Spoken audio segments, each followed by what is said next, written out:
গোলাপী নামে একটি মহিলাকে দিয়ে হানি ট্র্যাপ করা হয় বাদশাহ নামে এক ভদ্রলোককে। বাদশাহ ডিবিবিএল থেকে 25,000 টাকা এটিএম বোর্ড থেকে টাকা তুলে, সেই টাকাটি যখন তুলে তখন গোলাপী তার সাথে হানি ট্র্যাপের জন্য কথাবার্তা বলে, কথাবার্তার এক পর্যায়ে যখন বাদশাহ বুঝে যায় যে তাকে হানি ট্র্যাপ করা হচ্ছে, তখন বাদশাহ গোলাপীর সাথে দ্বন্দ্বে জড়ায় যায় এবং এক পর্যায়ে আপনারা দেখবেন ভিডিও ক্লিপের মধ্যে সে গোলাপীকে ঘুষি দিচ্ছিল।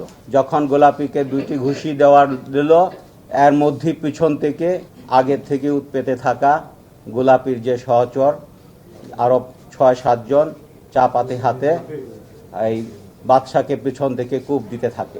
এলোপাতারি যখন কূপ দেয় বাদশাহ তখন পালিয়ে যায়। এই ভিডিওটি ধারণ করছিল মরহুম সাংবাদিক আসাদুজ্জামান তুহিন।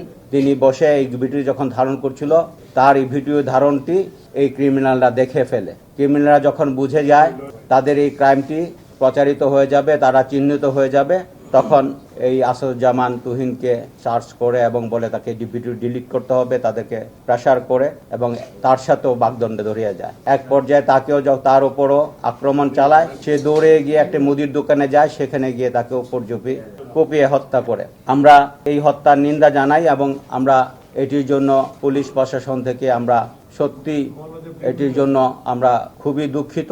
এটি আমাদের কিছুটা হলেও ব্যর্থতা অবশ্যই আছে। আমরা প্রিভেনশন কাজটি নিশ্চয়ই সুচারুভাবে করতে পারিনি, আরও সুচারুভাবে দিতে পারিনি। আমরা এরপরে চেষ্টা করেছি ভিডিও ক্লিপ দেখে আমরা তাদের ক্রিমিনালকে চিহ্নিত করতে। আমরা 8 জন ক্রিমিনালকে ভিডিও ক্লিপ দেখে আমরা শনাক্ত করতে পেরেছি। এই 8 জনের মধ্যে রয়েছে কেটু মিজান, যাকে আমরা গ্রেপ্তার করেছি। এই কেটু মিজানের নামে এর আগেও 15টি মামলা রয়েছে। আর যিনি হানি ট্র্যাপ করেছে তারই স্ত্রী পারুল আক্তার ওরফে গোলাপী, তাকেও আমরা গ্রেপ্তার করেছি। আমরা গ্রেপ্তার করেছি ভিডিও ক্লিপে যাতে দেখা গিয়েছে আলামিন 21, তার বিরুদ্ধে 2টি মামলা রয়েছে। স্বাধীন, তার বিরুদ্ধে 2টি মামলা রয়েছে। শাহজালাল ওরফে পিতা হানিফ, তার বিরুদ্ধে 8টি মামলা রয়েছে। ফয়সাল হাসান সাব্বিরের বিরুদ্ধে 2টি মামলা রয়েছে। এই 7 জনকে আমরা গ্রেপ্তার করেছি। আরেকজন ভিডিও ক্লিপে দেখা যায় নীল জামা পরা আরমান, তাকে আমরা খুঁজছি, আমরা গ্রেপ্তার করে ফেলবো। আমরা আশা রাখি, যেহেতু আমরা আসামি গ্রেপ্তার করা আছে, চাপাতি উদ্ধার করা আছে, আমরা বিশ্বাস করি ভিডিও ক্লিপ আছে, প্রত্যক্ষদর্শী আছে। ইভেন এই যে যিনি প্রথম ভিকটিম বাদশাহ, তার আমরা 161 নিয়েছি, 164 করাবো। আমরা মোটামুটি আমাদের এভিডেন্সের সিংহভাগই আমরা পেয়ে গেছি। আমরা পিএম রিপোর্ট পেলে আমরা যে কোনো মুহূর্তে চার্জশিট দিতে পারবো আশা রাখি। এবং ভিডিও ক্লিপের মাধ্যমে যে আসামিগুলো ধরেছি, আমরা শনাক্ত করেছি, সেটি আমরা ফরেন্সিক করে নিব। আমি আশা করি ম্যাক্সিমাম 15 দিনের মধ্যে যদি আমরা পিএম রিপোর্টটি পেয়ে যাই, আমরা চার্জশিট দিতে পারবো। ক্রিমিনাল জাস্টিস সিস্টেমে পুলিশের কাজ শুধু ডিটেকশন এবং চার্জশিট দেওয়া। চার্জশিট দেওয়ার মাধ্যমে কিন্তু বিচার সম্পন্ন হয় না। চার্জশিটটি দেওয়ার পরে যেন তার সঠিক বিচার হয়, সর্বোচ্চ বিচার হয়, সর্বোচ্চ সাজা হয়, তার জন্য বেঞ্চ এবং বার 2টি কাজ করতে হয়। আমি আশা রাখবো, আমি অনুরোধ রাখবো আপনাদের মাধ্যমে দ্রুত সময়ের মধ্যে তাদের বিচার ব্যবস্থা করে তাদেরকে সর্বোচ্চ সাজার ব্যবস্থা করা। সাজার যদি মানে সংস্কৃতি তৈরি হয়, তারা যদি সাজায় ভোগ করে এবং সর্বোচ্চ সাজা পায়, ফাঁসি পায়, এটি যদি তাদের নিশ্চিত করা যায়, আমি মনে করি ক্রাইম দমন করা যাবে এবং আপনাদের সহযোগিতা চাচ্ছি। আজকে আপনারা যেভাবে আপনাদের সবাই এসেছেন, আপনাদের এই একজন কলিগের হত্যার বিচার চাওয়ার জন্য, আমিও আপনাদের সাথে একত্রতা ঘোষণা করছি। আমি 24 ঘন্টার মধ্যে সর্বোচ্চ এফোর্ট দিয়ে সকলকেই, একজন আসামি ছাড়া সকলকে গ্রেপ্তার করতে সক্ষম হয়েছি এবং আমি বিশ্বাস করি প্রত্যেকেই এই মামলায় প্রত্যেকেরই ক্যাপিটাল পানিশমেন্ট হওয়া উচিত। ইনশাল্লাহ আমরা এভিডেন্স আদালতে উপস্থাপন করব এবং 1 সপ্তাহের মধ্যে চার্জশিট দেওয়ার চিন্তা করছি পিএম রিপোর্ট পাওয়ার সাপেক্ষে। গাজীপুর মেট্রোতে পুলিশের সংখ্যা কম।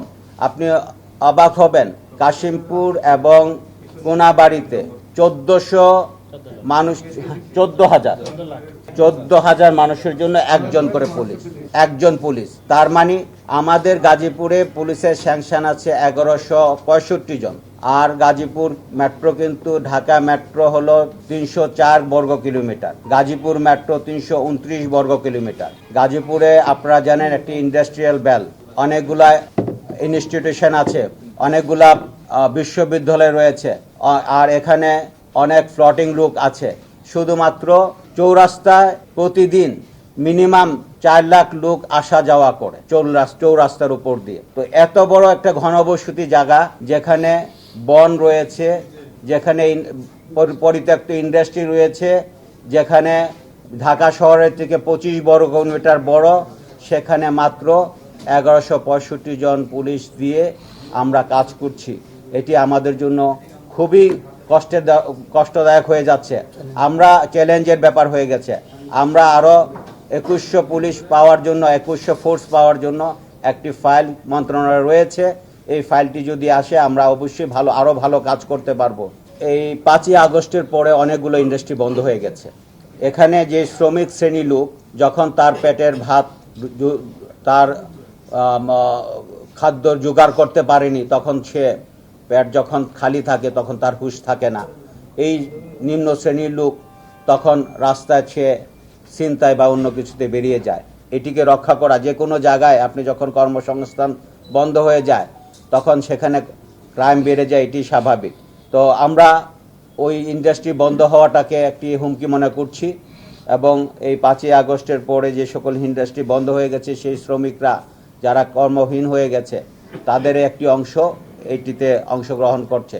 পাশাপাশি একটি যারা দীর্ঘদিন এখানে শাসন করেছে, দেশ শাসন করেছে, এই জায়গাটি তাদের জন্য একটি খুব জোরালো জায়গা ছিল। আপনারা জানেন 2001-এ যখন সারা বাংলাদেশে মাত্র 58টি সিট পেয়েছে ওই দলটি, যখন গাজীপুরের 5টি সিটি পেয়েছে, তার মানে এই দলটি এখানে খুব শক্তিশালী একটি দল। সেই দল যখন রাজনীতি থেকে দূরে থাকে তখন তার যে সমর্থক আছে তারা প্রতিনিয়ত চেষ্টা করছে এটিকে আনস্টেবল করার জন্য। আমরা প্রতিনিয়তই তাদের বিরুদ্ধে তাদের নজরদারি করছি, এবং সেই নজরদারিটাও আমাদের জন্য একটি বাড়তি বিষয় হয়ে গেছে।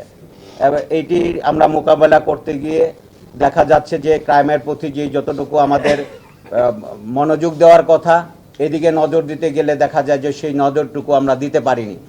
তো সেই কারণে এখানে ক্রাইম বেড়েছে কিনা আমি জানি না। আগের স্ট্যাটিস্টিক্স যদি দেখেন, ক্রাইম কিন্তু আগের স্ট্যাটিস্টিক্সের মতোই আছে। আমি আপনাদেরকে ক্রাইম স্ট্যাটিস্টিক্স দিয়ে দেখাতে পারবো, কিন্তু আমি মনে করি এটি আমার আগের মতো থাকাটা এটি আমার কোনো স্বস্তির বিষয় না।